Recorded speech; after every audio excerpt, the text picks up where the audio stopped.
A very charming good morning to everyone. I am Akhil Maurya, and I take this opportunity to welcome you to the International Conference on Artificial Intelligence for Sustainable Development 2025, organized by the JIP University, Anupsar, Uttar Pradesh, India, in association with Sage University, Indore, India.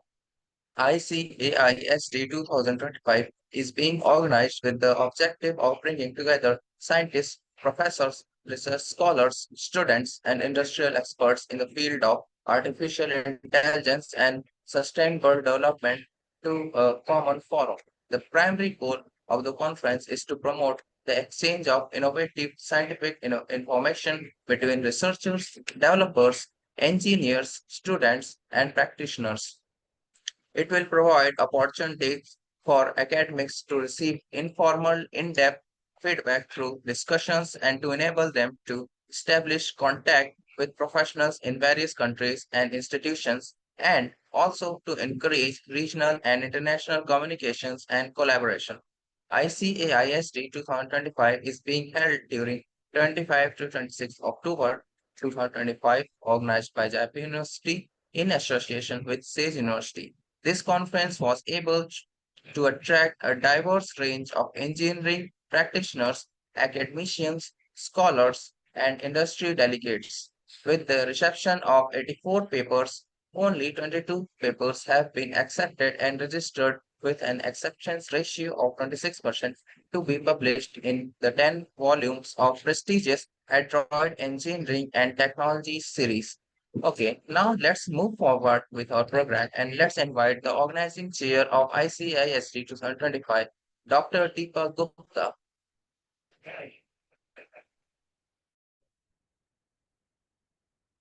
Thank you so much, Akhil. Good morning to all the participants of ICAISD 2025.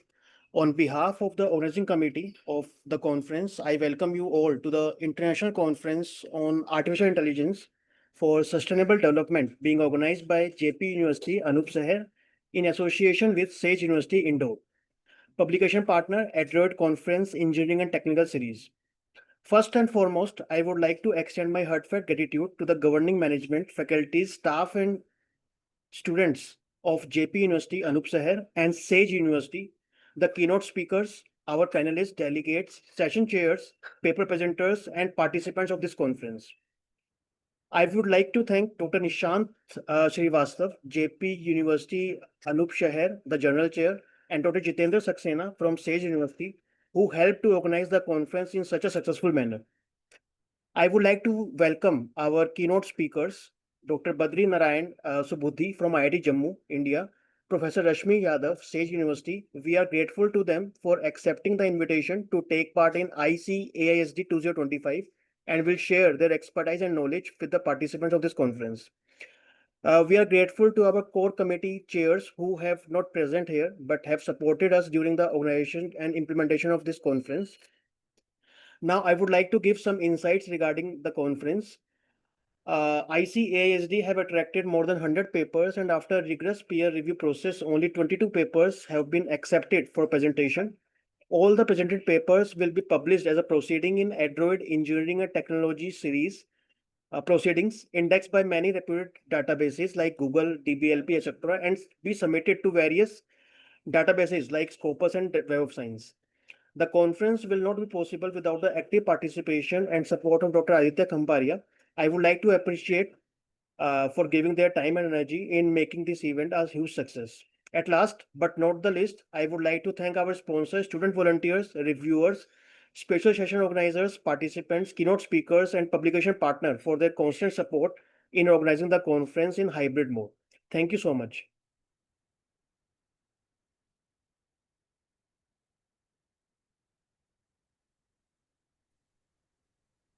Okay, thank you, sir, for the insights. Now, let me take the opportunity to invite Dr. Nishin University, Anup Shah.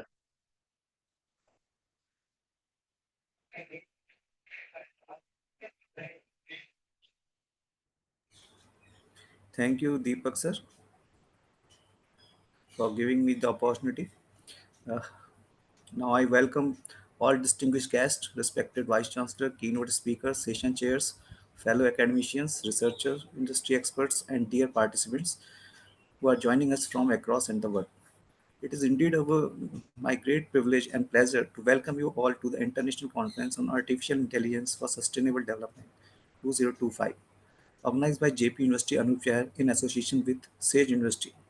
Although we are meeting on a virtual platform today, the spirit of collaboration, innovation, and shared learning that define academic exchange remains stronger than ever. The theme of this conference, AI for Sustainable Development, could not be more timely. As technology continues to advance at a rapid rate, it becomes our collective responsibility to ensure that innovation aligns with sustainability and societal well being. ICSID aims to serve as a global platform for researchers and professionals to discuss novel ideas, intelligent systems, and technologies that contribute to a smarter and cleaner future. This year, we are honored to have participants from eminent scholars and researchers from both India and abroad. The conference has received a large number of submissions across diverse areas such as AI, data analytics, intelligent systems, IoT, renewable technologies, and sustainable computing. I sincerely congratulate all authors whose papers have been selected after vigorous review. We are also privileged to host renowned keynote speakers whose expertise will provide deep insight into emerging research directions and industry trends. Their presence adds immense value to this conference. Now about JP University is a multidisciplinary university established by the Government of UP Act number 8, 2014 and incorporated under UP Act number 12 as private university based on the sanction received by the university started functioning in 2014. JUA is a new generation multidisciplinary university offering futuristic programs and curricula as per the vision and mission of the university for producing quality professionals and intellectuals capable of meeting global challenges. We have programs in diverse fields like engineering, arts, commerce, management, and sciences. The university is set up in about 80 acres of lush green environment on the banks of Holy River Ganga, providing serenity and an intellectual stimulating environment. Academic excellence, professionalism, leadership, and teamwork are the hallmark of this university. We strive to uphold the highest standards in academics.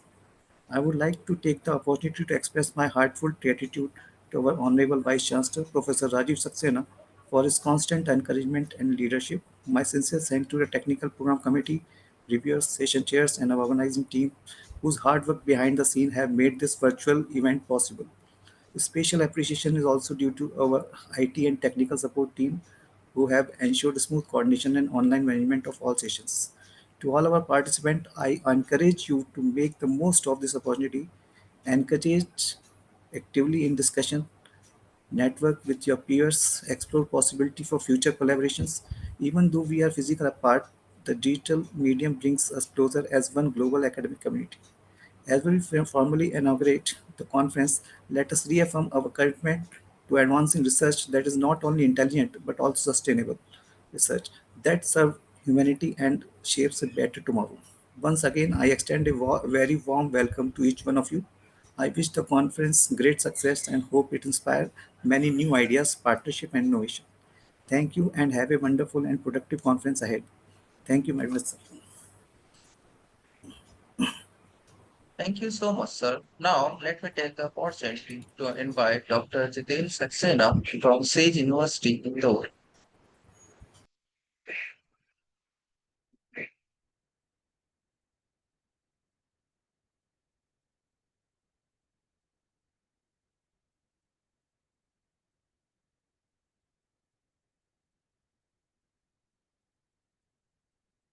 Dr. Jitin Saxena, sir, I am inviting you to say some few words.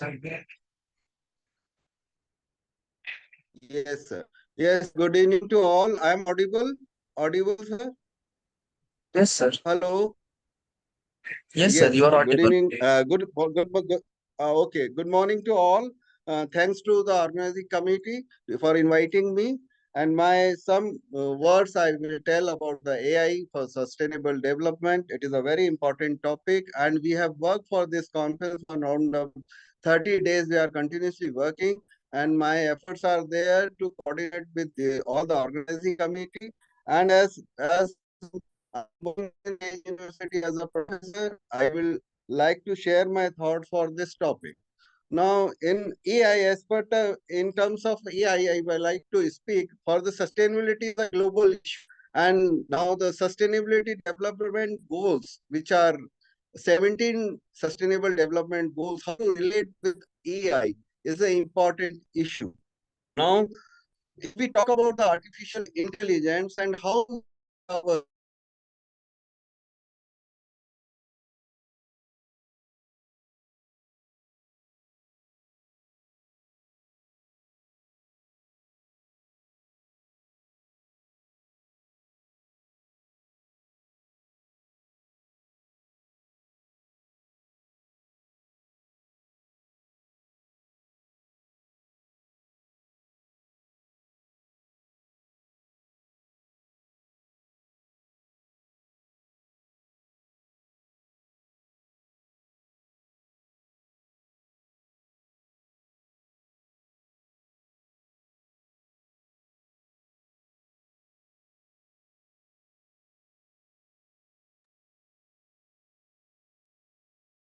Like the network connectivity of Dr. Jitin sir is not that much good. So I think we should wait a few minutes.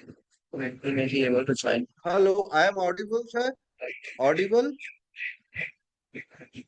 Yes, sir. Hello, I am audible, sir. Yeah. Yes, sir. You are. There,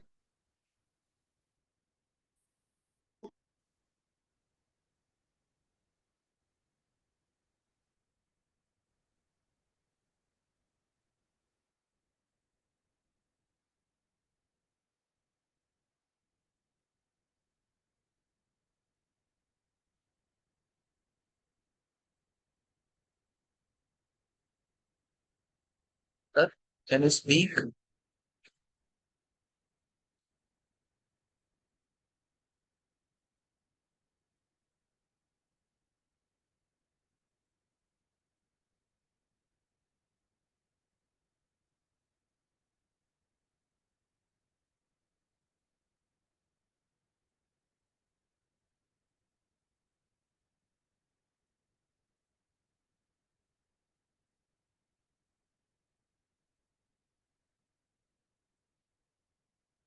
Okay, it looks like Dr. Jiten Saxena has some network issues. So let's move forward for the keynote speakers.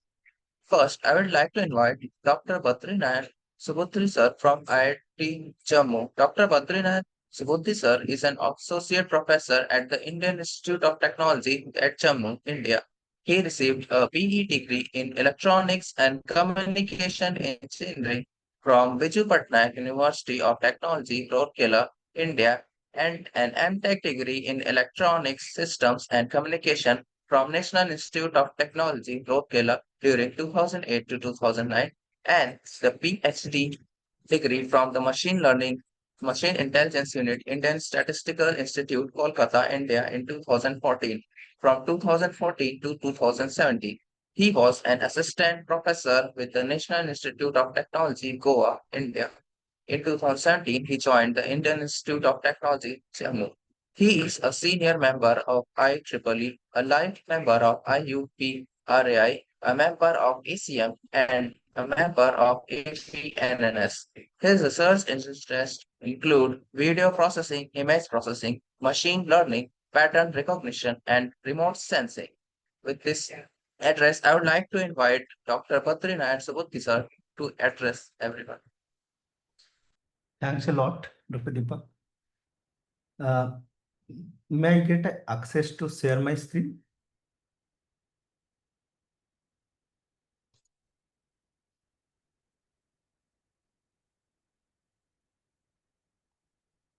So I hope everyone can see my screen.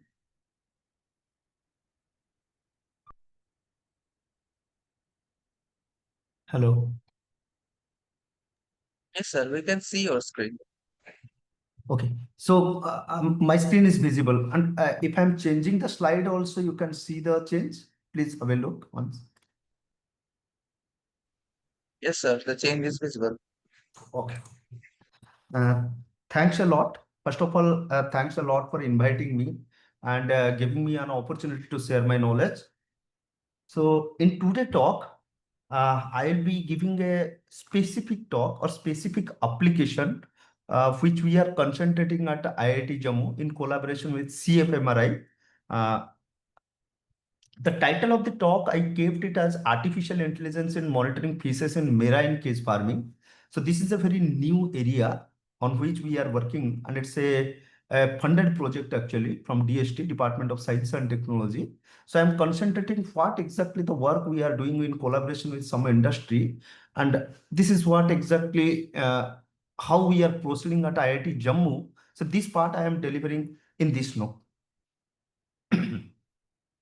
So before going further, so this is IIT Jammu. So it's a newly established IIT in northern part of India, mainly Jammu and Kashmir.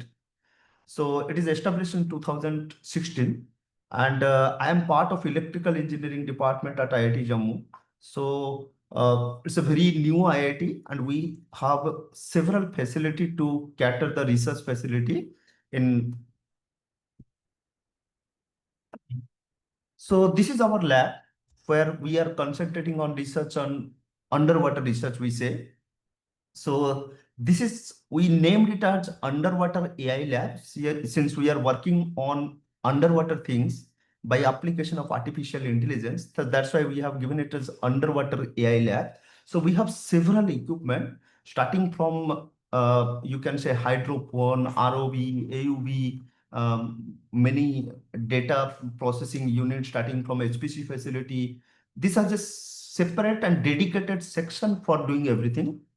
Other than that, we have several cameras and several high-end equipment to cater the research in underwater AI.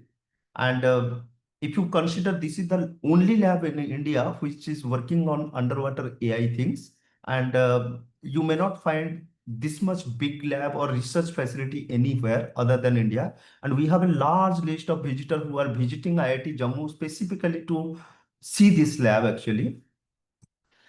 This lab is mainly funded by SERF, IIT Jammu, definitely, DRDO, TIH, I Hub Drishti, MIT, DST, then NMICPS, and CMFRI Cochin mainly. So whatever work I am presenting today, so this is a developed solution for a project what we are working with IIT Jammu and CMFRI Cochin. So let me come with the background of the project. So it happens something like this. India has a larger coastal borders, and one of the main cultivation which relies on it is maybe agriculturing of fish, or fish farming is one of the main way or source of getting cultivation and getting the money. So when we found a specific problem on this area, how people are cultivating the fish in coastal area of India. So in a traditional way, people use boats, or you can say they are using specific trawlers to go inside the marines, or you can say in ocean, they used to have a net or they specific type of way to capture the fishes. But in urban culture, when we went through several literature, we found that they have stopped this type of fishing procedure. And the reason is that there are many specific fishes, or you can say many indigenous fishes, which is available in India, may not available anywhere in the world. Now, case is exactly similar thing happens in the Western culture also. Every area or geographical area at a different part of the world is responsible for producing some specific kind of fish, and preserving that fish for cultivation purpose also is a quite challenging. Reason is that when a fish, you can say, get nutrition and everything from the water, definitely there are very large fishes are there who ate up these small fishes, and this is the main reason you will find that it is very difficult to cultivate small fishes and specific fishes which is applicable in some geographical area. Preserving them is a very challenging, and this is the reason monitoring the status of stocked fishes is quite difficult in case of ocean. And this is the main reason many of the Western countries, they consider marine cage or offshore cage farming. So this is a kind of cage you can see in the picture or slide. So where a 20 feet diameter cage or fish cage is put inside the ocean, and small larvae of fishes are allowed to stay inside this cage, so that large fishes will not able to go inside, and every day one person go inside the ocean to feed these fishes inside the cage. So this way, this type of culture is created everywhere in the world, and this type of fish production process is called as cage farming or offshore cage farming, where a cage is established inside the ocean, which is packed inside, and the fishes are staying inside it, and every day one person is going to feed these fishes. Now, case is this way, one of the biggest challenges is how to get the stocked fish size or how much food is required for them. It is very difficult to understand. And second thing is that when a fish is affected by any disease, it is very difficult to identify and bring out this fish out of the case. Reason is that it will easily spread to other fish the same disease, so that all fish inside the cage will be infected. So this will be a quite challenging. Now, when we are going for this type of architecture of fish farming, so one of the biggest challenges is biomass estimation, or you can say how to estimate the size of the fish and how to estimate whether the fish is either affected by disease or not affected by disease. And if the size of the fish is known to you, how much amount of food must be given so that it will dispense the food inside the cage.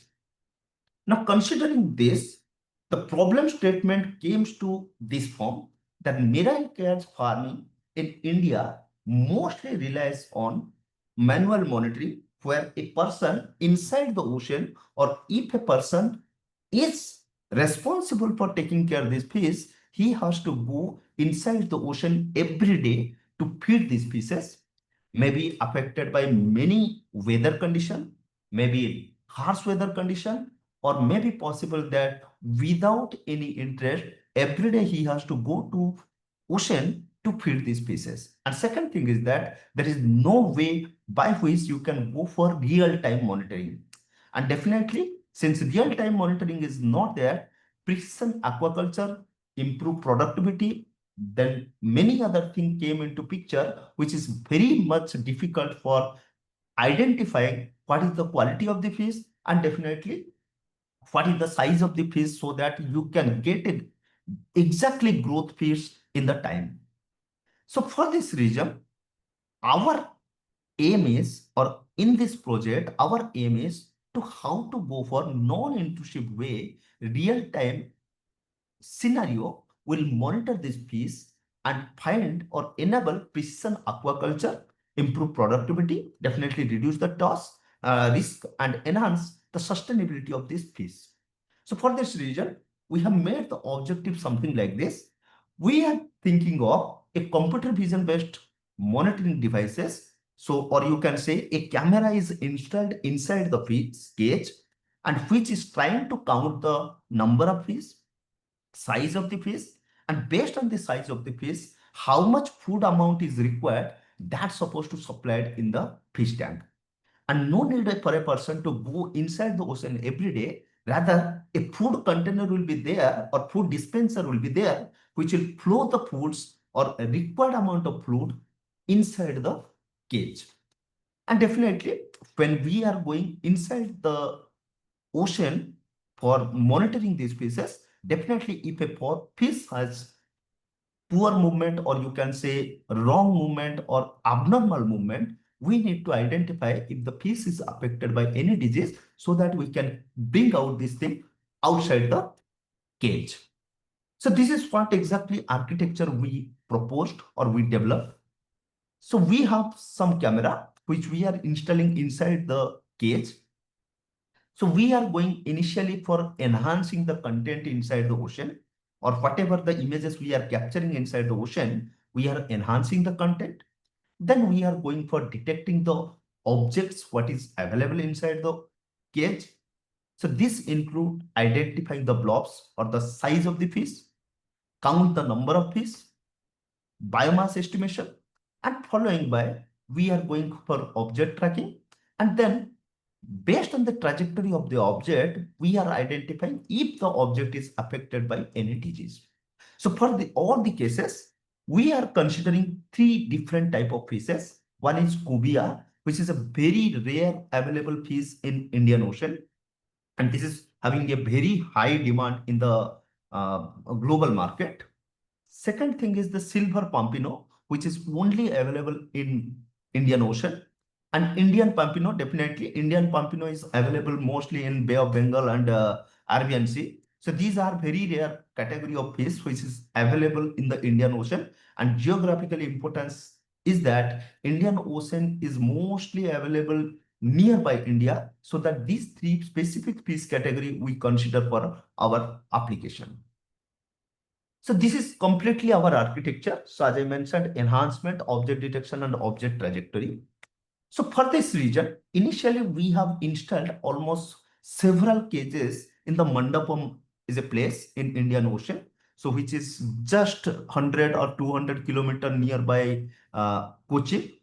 And we established a MOU, or you can say it's a kind of collaboration between IIT Jammu and CMFRI. So where we established to install almost 90 or 87 around cages in the Indian Ocean. So these are the cages. So each cage is almost diameter of almost 20 feet in diameter and having a height of almost 8 to 10 feet. And these cages are installed at different location identified previously where fish growth is possible and or you can say enough amount of nutrition to the food fish can be provided. So by this process, we try to identify which are these places, and based on that, all these cases are established in Indian Ocean. So this is another view. So what exactly we are doing is, initially in the nearby lab area, we have a small similar type of tanks are there. So on this tank, we are cultivating the larva for mainly these fishes. And once it's grown up to a particular size, we are taking it to the Indian Ocean and leaving it inside the actual cage what you are seeing. So this is a cage actually, actual cage, how it looks like. And inside it, specific nets are given so that fish will lie within this cage. And every day, a small trawler or boats are used to transport all the fishes into the ocean. So this is the structure. So we have installed three different camera. One is on the top, one is from the underwater, and another one is in the surface level. So total three cameras are installed, and all these cameras are operating by solar energy. And with that, you can see here, so there is a small modem is there, or you can say small Wi-Fi device is there. So the camera is connected with the Wi-Fi device with some memory module, so which is sending the signal to the nearby server or workstation. So where we are collecting the data and we are trying to develop the algorithm for tracking the process. So this is the indoor lab, what you are seeing. And this is the outdoor lab where we are actually cultivating the fish. So this is one fish called cobia, and this is actually the silver pompano, or you can say the pompano fish, what exactly we are interested for. So the idea is that when we are trying to measure, the length of the fish and depth of the fish, which is trying to measure what will be the actual weight correspond to the fish. So when we went through several literature, so this is the formula we found. So weight of any fish is equal to a small constant multiplied by the length what exactly we are measuring for the fish to the power b. So b is a kind of constant, you can say. So this constant varies on different type of fishes and the category of fish what we are considering. So for that region, already the b value is and a value is already defined, and we are using the same thing. So initially, we start with the concept of image enhancement. So as you are aware, the enhancement of any kind of image is mainly a pixel level, global level alteration for better visual perception and increase the amount of information. So in other words, if a image is there, if we are trying to improve the visual perception capability of any kind of image, then we are saying it's the algorithm for enhancement. Now, when we went through the existing literature, what exactly we found that in real life case, when we are going inside the ocean or sea, the degradation is different at varied depth and water types. So if you find that the water type changes throughout the year, or you can say due to the flood in the ground level, since all the groundwater are going to the ocean, so this degradation is varying throughout the year. So you'll find the water is very muddy in the summer and what you say rainy time, whereas the water will be very clean during autumn and winter time. And similarly, the oceanic and coastal environment, you'll find that once you are going below the depth inside the water property also varies and quality of water also varies. And this create a different challenge for us because degradation of water quality varies on different channel. So red, green and blue channel. So all channel different level of degradation happen. And this create a challenge for us that how to recognize what actually the piece looks like if there is no water degradation is there. And second thing we found that although there is some data set are there to train in your AI model, but there is very less data set is available, which will be representing actual visual view of underwater images, because most of the water quality varies inside the water, or you can say most of the water turbidity, or you can say muddy level and suspended particle inside the water vary in the depth level. So it is not possible to capture a clear image so that you can use it for training the AI model. And second thing is that a small deviation in the weather or environmental condition also varies a lot inside the water. So based on the consideration that in Indian scenario, total 6 seasons are there. So as we are aware, summer, autumn, and winter, and rainy, and spring, all these weathers are there. So we thought that a possibly total 6 water types are possible in case of underwater. So what we have done is when we try to look different degradation of different environment condition during to different season in the India, so we found that, so this is the condition what we found that the histogram when we are plotting for underwater degraded image, this varies a lot. Or you can say the degradation levels is changing very highly. And for that reason, what we have done is we consider a spatial domain adversarial learning. So where we created a novel data set for real world sample for different level of degradation. And what exactly we do is we created a separate architecture which will be responsible for image enhancement model. So this is an end-to-end architecture. So where we have a encoder, we have a decoder, and all encoder and decoder is connected through a skip connection you can see here.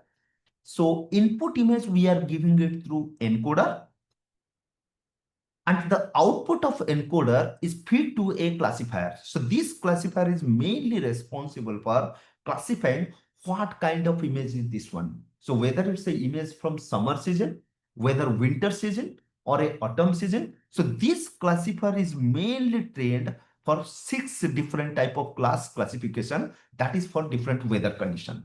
So once we are knowing that this is due to summer, so we know that in summer, this much degradation is happening in the water, and that's why the decoder is trained in such a way that it will deal with the encoder, and with this it will try to retrieve the actual image how it looks like. And this way the proposed model is applied on different underwater databases. So what we have done is we have considered 4 downsamplers. So the input image is initially passed through a 512 plus 512 size image, and further it is passed through 4 layers, or you can say 5 different stages and 4 different layers. So we have considered different type of downsampling strategy starting from 64, 128, 256 and 512 feature size. And similarly, the decoder is also upsampling to 512 to 256, 128 and 64. And the classifier what we have considered is it has 512 filters followed by MLP layers, which is of size 4096 in the first layer. Second layer is 1024. Since we are considering 6 different classes, 6th layer is in the outer layer, or you can say output layer. So this is what exactly we got the quantitative results. So when we applied on different databases, so we found that due to different PSNR level, so you can see that the proposed result is quite better as compared to the most of the existing techniques. So this is the proposed result in the last column. So you can see here the peak signal to noise ratio, what exactly we are getting here is quite high as compared to most of the existing technique. And this is the quantitative result what we got out of it. So similarly, in the next stage, we went for object detection. So for object detection, it is the process of segmenting the moving object from the background. By considering the concept that most of the literature, what exactly they have considered is they have used a encoder decoder based deep learning architecture for mostly object detection. But what exactly we found that when we are using any kind of convolutional neural network in our deep learning architecture, due to different layers, mostly it happens that during the transformation of layer to layer, since we are downsampling or pulling operation we are doing, mostly the information is getting lost, and due to that, exact boundary of any kind of object is getting lost. And second thing is that very small pieces which is available as a moving object, it may not able to be detected in the CNN architecture. And what we have found that in the literature, to retrieve it, mostly people consider a graph kind of structure to represent. So mostly the images are represented in the graph structure. But when we are going for image as a graph, one of the biggest challenges is that the pixel level representation of a graph is creating a very huge graph. And that's why the computational requirement of any graph is very intensive. And this is very difficult to manage. For that reason, what we have done is, rather than presenting the graph in the image level, we thought of representing the gap in latent space level, and the relation between the graph is represented by some kind of, or you can say graph says algorithm to refactor the relation between the graph. So this is the proposed architecture. So you can see here, this is the input image we are considering. And in the encoder part, we are extracting different level of features. And on these features, we are applying a graph, or graph is constructed in the latent space. And on this space, we are trying to consider a refactoring algorithm where the spatio-contextual relation of pixels we are trying to preserve in the graph stage. And further, in the decoder level, when we are upsampling the image by skip connection with the encoder, we are trying to retrieve the moving object what is available in the scene. So while we are considering graph sets, so graph sets is mainly graph sampling and aggregation. So where we are considering mean sampling, max sampling, and LSTM algorithm for aggregation. And while we are passing the graph, so we are considering two layers of graphs, or two maximum layers of graph, so that the information what we are passing, it should not extend to a large distance to make it more complex. For encoding process, we are using a ResNet 50 architecture, and exactly opposite uses in the decoder path. And we are using a binary cross entropy for loss function and Adam optimizer for optimizing the complete architecture. So this is the complete qualitative result what exactly we have obtained from here. And this is the proposed algorithm where we can find the small pieces what we are concentrating. This is properly identified. And this is the quantitative result what we got. And what exactly we found that if we are considering individual aggregator and aggregate architecture, so you can find that the accuracy of the proposed architecture is high. But case is that individual architecture sometimes is giving good result and or sometimes is giving bad result. But the aggregation when we are using, we are finding a suitable result which is quite better to understand that the algorithm is performing very well. Further, we thought of detecting individual fees or size of the block of individual fees. So for that reason, what exactly we have done is we have considered a biomass estimation algorithm mainly designed with yellow 5 or modified version of yellow 5. So what exactly we are doing is we are trying to consider many levels for representing the object fees and feeding it to a backbone, which is a modified architecture of yellow 5. So where what exactly we are trying to do is we have considered CBS and C3, which is responsible for convolution batch normalized sigmoid activation function and cross stage spatial pyramid pooling function, actually C3 what we understand. So we try to interleave or we try to little bit modify the architecture. So this is what exactly our architecture depends. So what exactly we are doing is we are trying to consider the level of the phase to train on this backbone. And this, as you are aware, that yellow 5 has three architectures are there. You have a backbone, you have a neck, and you have a head. So we try to change the backbone architecture of this yellow 5. And this is what exactly the algorithm is. So backbone is considered of CBS, convolution batch normalized sigmoid linear unit, and C3 module derived mainly from cross-stage partial network, and SPPF mainly spatial pyramid pooling function fusion for representing the architecture. And this is what result we got. So we try to consider every phase is bounded by a bounding box, and so that you can represent the total length, body depth, and body length to represent the size of the face. And every frame, we are trying to find the average of the size of the face, and that's how we are representing what exactly size of the face to represent. So this is few more results actually with different water condition and different environment conditions. So you can see here, so this is the result what we are getting with murky water condition also. Now case is when we went through this one, since all the fishes are of similar looking, when they are interchanging their position, they may be falsely identified or falsely taken over by size of one fish by another. So to avoid that, we thought of representing a new architecture, or you can say a combination of new architecture, where yellow version 5 is combined with the object detection result what we got in the previous stage.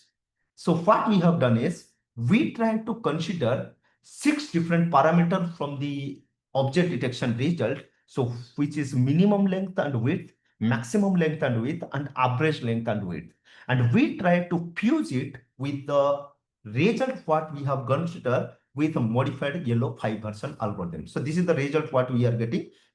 So in this way, we are trying to avoid if there is one piece is crossing the other piece, it should not be confused by which tracker supposed to follow to track the piece. So this way we are trying to recognize individual fish or indigenous way to represent individual fish so that it will not confused with other one. Further, once we got it, we tried to now find out whether the fish is affected by any kind of disease or not. So for that reason, we are using a simple GAN architecture, or you can say generator and discriminator architecture. So where many disease phase sample we are considering to be trained on your GAN architecture.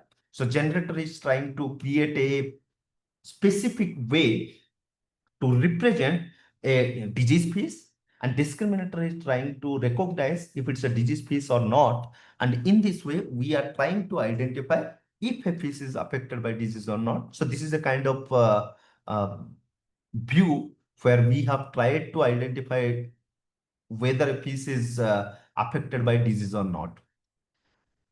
So this is the complete architecture what exactly we have developed with CMFNRI. And this is responsible for some kind of marine culture agriculture. So there are several future prospects are there for this type of architecture. So currently we are using mostly conventional deep learning algorithm and machine learning algorithm for getting a promising result.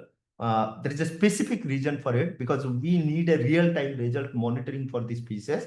So that's why mostly we are using low weight model or the models which can be easily get result and the real-time scenario. So that's why we are using conventional deep learning and machine learning algorithm. But if you consider mostly underwater environment due to deviation of water properties, several online system can be explored. And definitely some novel methods to model the deformable 3D span by object in underwater is quite required as compared to what exactly we have considered into 2D space span in terrestrial plane actually. So you can consider of 3D algorithms and 3D space feature exploration algorithm to get a better result as compared to what exactly we have used 2D architecture. So these are few references. And I'm thankful to two of my PhD scholars who actually worked on this main project and made this project a successful application to real-time environment condition and real-life environment condition. Thanks a lot. If you have any queries or question, I would be happy to take.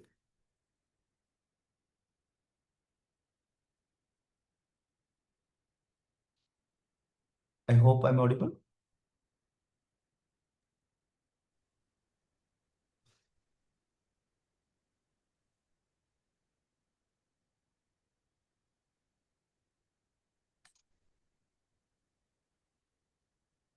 Looks like no one have any questions to us. So let's move forward in the loop. I would like next is Professor Rasmi Yadav from Sage University, India. She is the head of the Sage Institute and has played a pivotal role in launching cutting-edge programs on artificial intelligence and machine learning and fostering strong industry collaborations at Institute. Her commitment to holistic student growth and innovation education continues to inspire both faculty and students alike. Now, I would like to call ma'am for the presentation. Thank you. Thank you. Let me share my screen.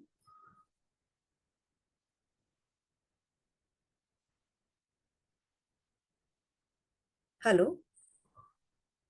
Hello, please give me permission to share my screen.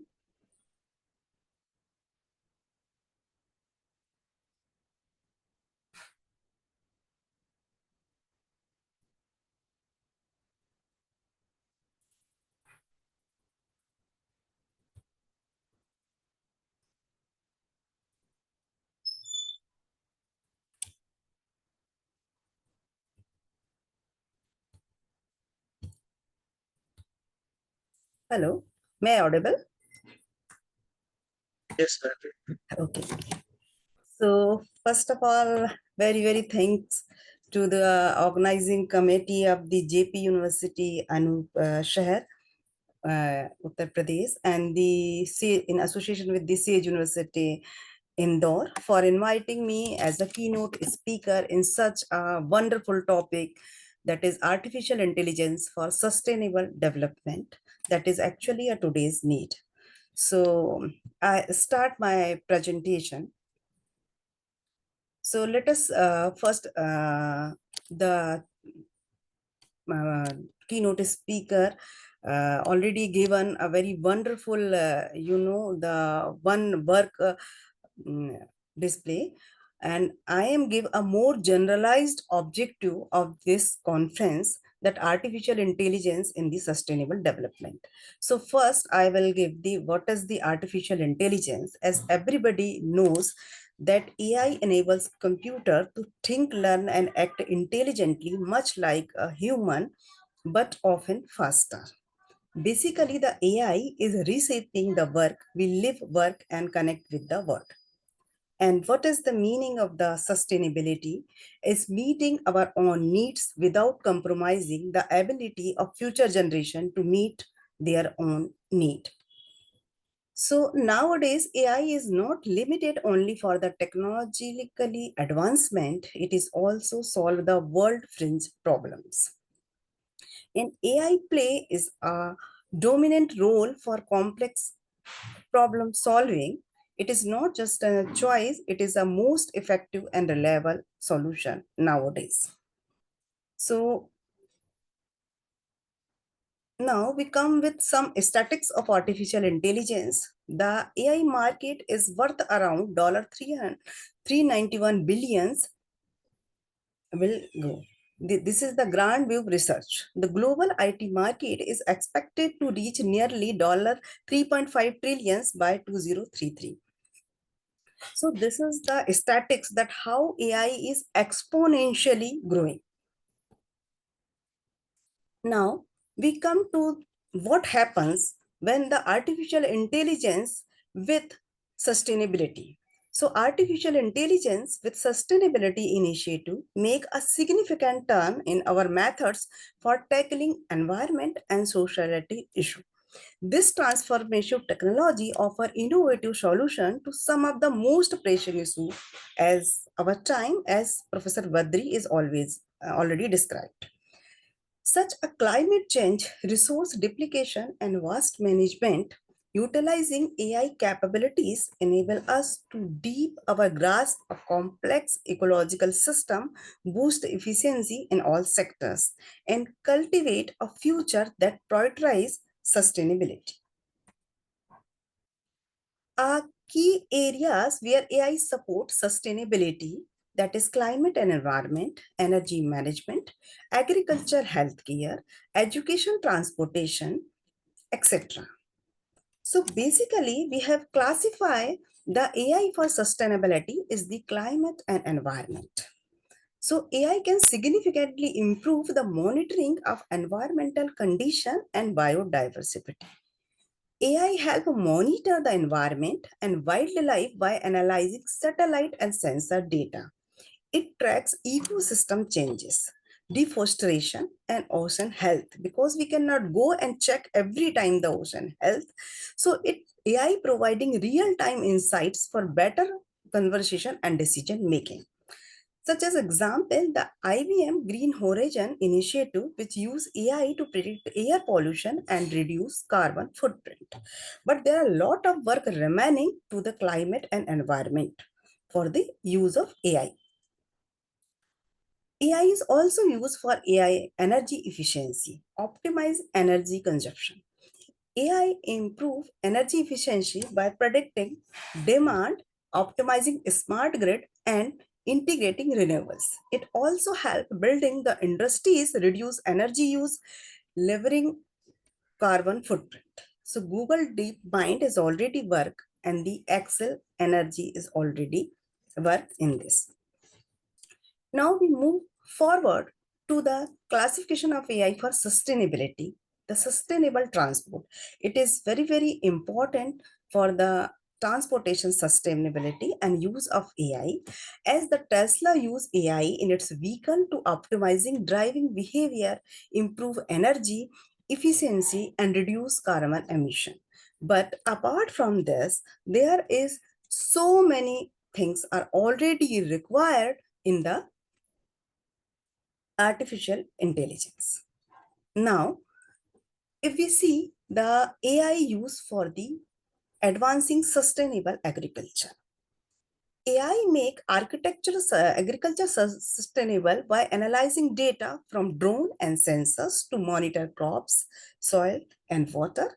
It help use resource efficiently, boost yield, and the reduce climate waste. So it is very, very important for the farmers that the use of AI for the agriculture sustainability, so that the farmer can be easily understand what decisions they should take based on the AI, so they will benefit in all respect. There are some technology already working, that is Blue River technology, use of AI and robotics to identify and spray only weeds, which minimize herbicide use. Another one is the CropX, provide AI-powered soil sensors for farmers to optimize irrigation and fertilizer use based on the real-time data. So these are some important, sustainability for the future aspect to use of the AI. So there are various, we have used AI for the sustainability, but there are a lot of challenges is already available.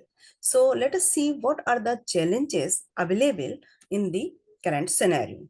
The first challenge is AI bias. The bias training data. This is the most common case if the data used to train the AI is not representative of the real world.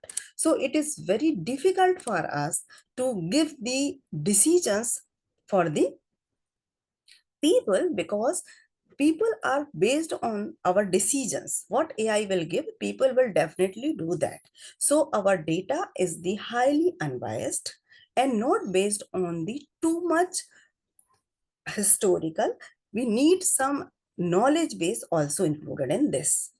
The second one is the data privacy and the security. So it is very, very important for the data privacy and the security. And the most prominent challenge for use AI in the sustainability are every field, that is skilled AI workforce. This is the very, very challenging, because we are not up to very mature in the field of AI. So a lot of skilled workforce are required to properly used or shift the AI into the sustainability. The high energy consumption is again a challenge for the AI sustainability. And also we need the proper infrastructure to develop the AI sustainability in each and every field. The need of robust policy and the regulation is also very, very important. So there are various, area we can use artificial intelligence for the sustainability.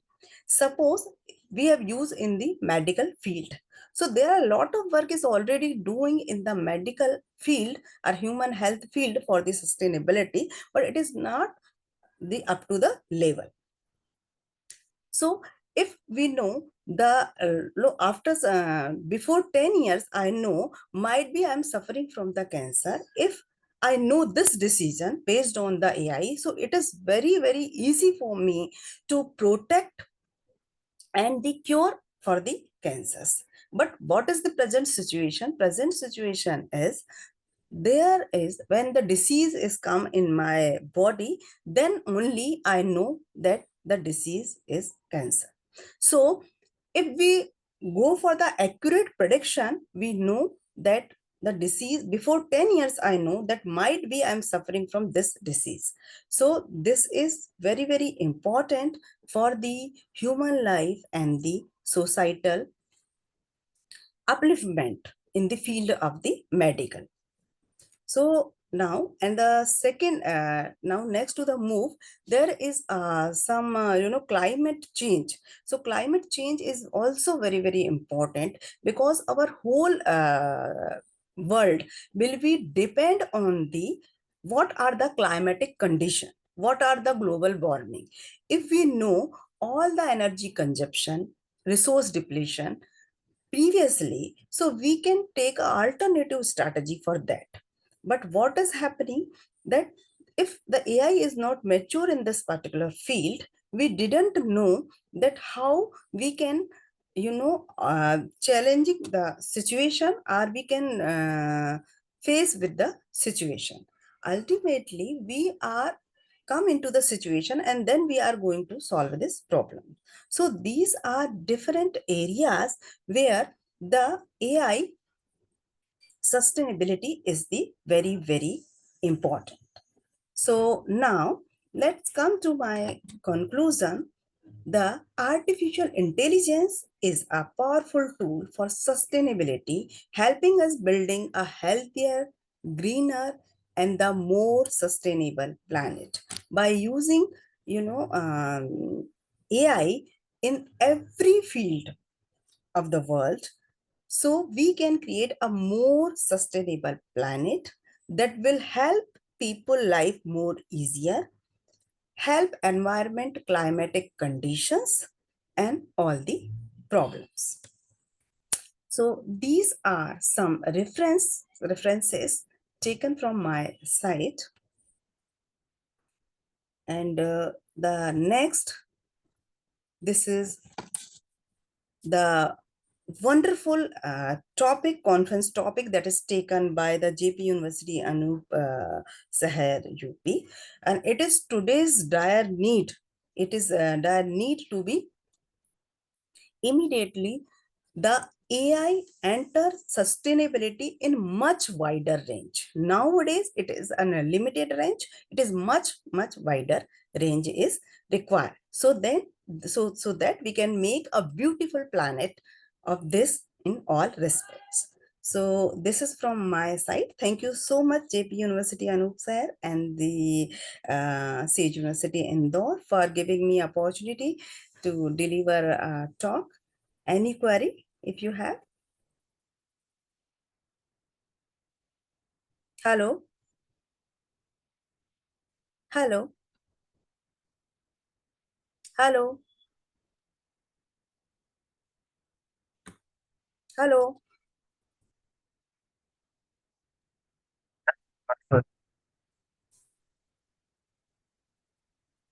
Hello? Hello? Ma'am, you are audible.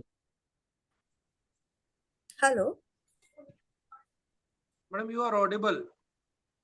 Yeah. So, have you any query? Hello? Ma'am, it looks like no one has any queries. Okay, okay, okay. So, thank you so much, sir. Hello? Thank you so much, sir. Tha- Thank you. Thank you, ma'am, for Thank your you. wonderful speech. Thank you so much, sir. Thank you. Now let's move ahead in the room. I want everyone to present in their breakout rooms, but before that, I want every participant to turn on your camera and ready for a quick snapshot. We want a group photo. So I request everyone to please turn on your cameras.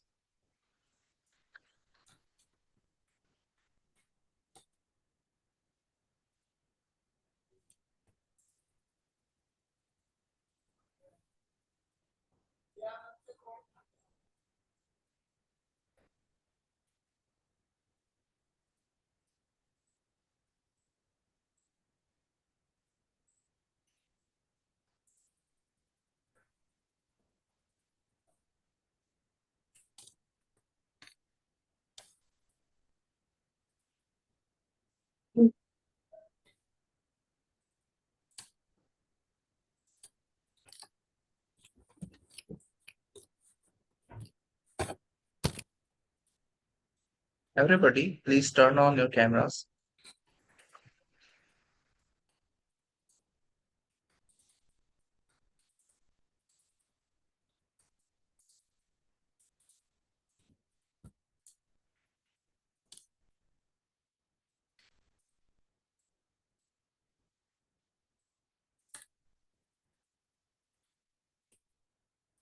Okay, thank you everyone. Now let's move ahead in the row. I want everyone to assign your respective breakout rooms. You have given your breakout rooms. Please go to your respective breakout rooms.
Uh, I'm audible. Sir, I'm audible. Am I audible, sir?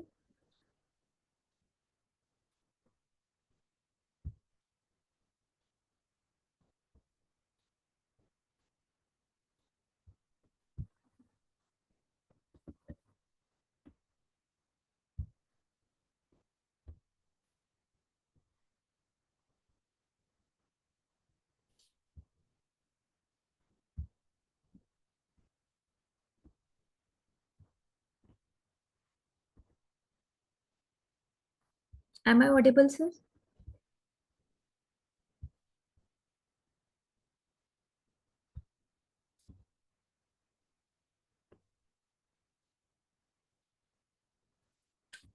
Yeah.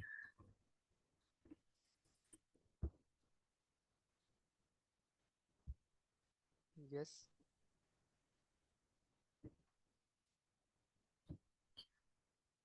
Uh,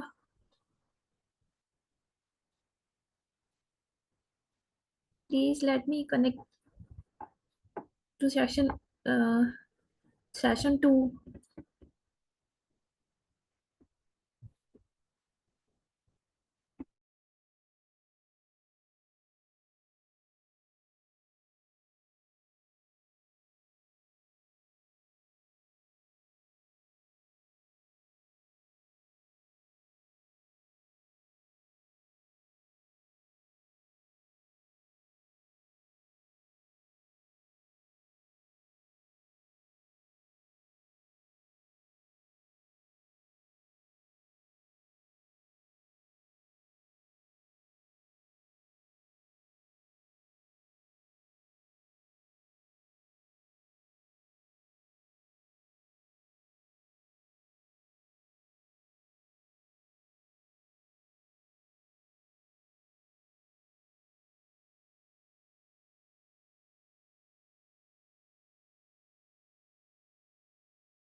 Ma'am, can we leave?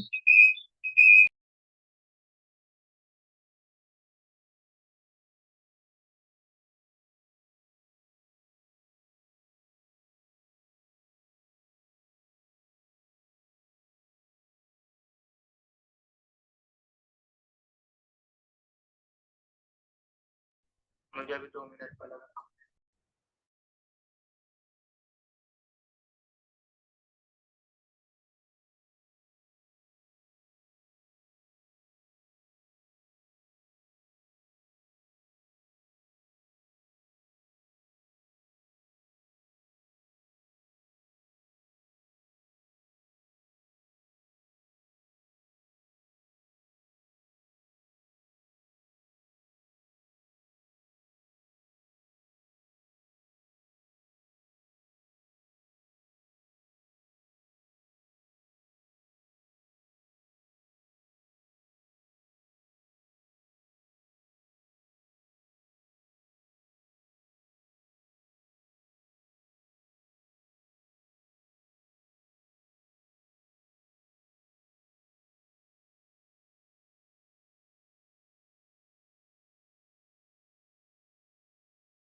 So I think we should now conclude the conference. Good afternoon, sir. Dr. Jiten Saxena here. Nice to meet you, sir. How are you? Fine, fine, sir. So actually, most of the part of the conference is already over. So I think Yes, we should now conclude the session. yes, sir. Yes, certainly. I'm waiting for that. And I, I the am GA go- needs to be made now. Whatever they have given, delivered. So, that decision is to be taken, no, like that. surely, At surely, the sir. moment of time, at this moment of time, no, it like that. So now I formally conclude the session. So good evening, distinguished guests, respected speaker, delegates, and dear participants. As we reach the conclusion of this remarkable conference, it fills me both pride and gratitude to stand before you, presenting the organizing team to reflect on the insight, innovation, and inspiration that have emerged over these past. This conference has been much more than a series of presentation. It has been a meeting of minds, a fusion of disciplines, and celebration of ideas that push the boundaries of what's possible. We explored themes ranging from reinforcement learning for intelligent networks, adaptive AI for personalized education, and even the integration of blockchain for transformation in real estate and governance. Each session reminded us that technology, when guided by vision and ethics, can truly empower societies and transform lives. A few key ideas resonated across the sessions is that the data is powerful, but learning from limited data is even more powerful. A principle that derives innovation in adaptive and meta learning system. That trust and transparency enabled through blockchain can redefine ownership, accountability, and participation. And collaboration between humans and machines, between institutions and nations, is the foundation of sustainable progress. We have learned that future is not shaped by any single technology, but by now intelligently and responsibly we have them together. In behalf of the organizing committee, I extend my deepest gratitude to our distinguished speakers, researchers, panelists, and for sharing their expertise, their data, and their dreams. The session chairs and moderators for steering the discussions with clarity and purpose. The technical and logistics teams for dedication behind scenes made everything run seamlessly. And most importantly, our participant whose curiosity and engagement have been the true driving force behind this event. Your presence and contribution have transformed this conference from a schedule of sessions into a vibrant community of thinkers and doers. As we move forward, let us not see this as the end of the conference, but as the beginning of new collaborations, new research direction, and new possibilities. I will conclude this thought that capture the essence of our gathering. Innovation is not born in isolation. It grows where knowledge meets purpose and people meet possibility.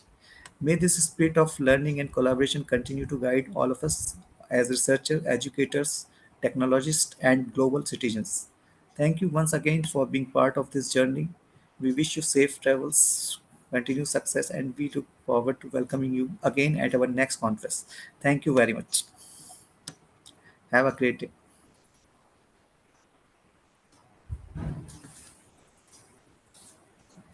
So, thank you all for joining. Now you can end this session.